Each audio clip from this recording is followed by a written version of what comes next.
कहानी का नाम बाबा और बड़ाई वाला गांव, हल्का हास्य और भावनात्मक मिश्रण। कभी एक गांव था, नाम था गोमानपुर। अब नाम से ही समझ आ गया होगा, यहाँ हर कोई अपने आप को सबसे बड़ा समझता था।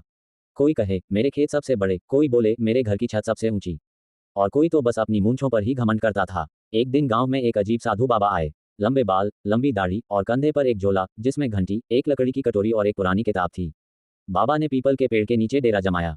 गांव वालों ने पूछा, बाबा क्या चमत्कार करते हो? बाबा बोले, मैं तो सिर्फ गांव के सबसे नेक इंसान को वरदान देने आया हूँ।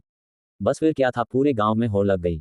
चंदू काका सुबह से ही दादी को खाना खिला रहे थे, जो पहले कभी पूछा भी नहीं करते थे। रामू हलवाई मुफ्त में जलेबी बांटने लग गया, जो एक कील भी न दे, और सरपंच जी मंदिर में झाड़ू लगाने लगे, जिन्हें मंदिर का रास्ता तक याद नहीं था।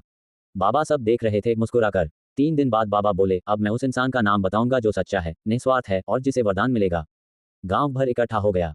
सब उम्मीद लगाए बैठे। बाबा ने आंखें बंद की, फिर बोले, उस औरत को बुलाओ जो हर सुबह गांव के कुएं पर आती है और दूसरों के लिए 2 बाल्टी पानी भरकर छोड़ देती है, बिना कहे, बिना दिखावे के। लोग चौंके, अरे वो तो गंगोबाई है, एक गरीब विधवा जो किसी से कुछ कहती भी नहीं। गंगोबाई आई। बाबा ने मुस्कुराकर कहा, तू ही इस गांव की असली धरोहर है, जो बिना स्वार्थ के इंसानियत निभाती है। गंगोबाई की आंखों में आंसू थे और बाकी गांव वालों की आंखें शर्म से झुकीं। बाबा उठे, झोला उठाया और जाते जाते बस एक लाइन बोले, वरदान चमत्कारों में नहीं, कर्मों में मिलता है, और इंसान बड़ा अपने व्यवहार से होता है, बड़ाई से नहीं। गांव वालों की अकड़ उस दिन टूट गई। चंदू काका ने फिर से दादी की थाली लगा दी, बिना वरदान की उम्मीद के। रामू हलवाई ने मिठाइयां बेचना तो शुरू किया, पर हर दिन एक थाली गंगोबाई को भी देने लगा। गांव का नाम अब लोग मजाक में नहीं, इज्जत से लेते थे।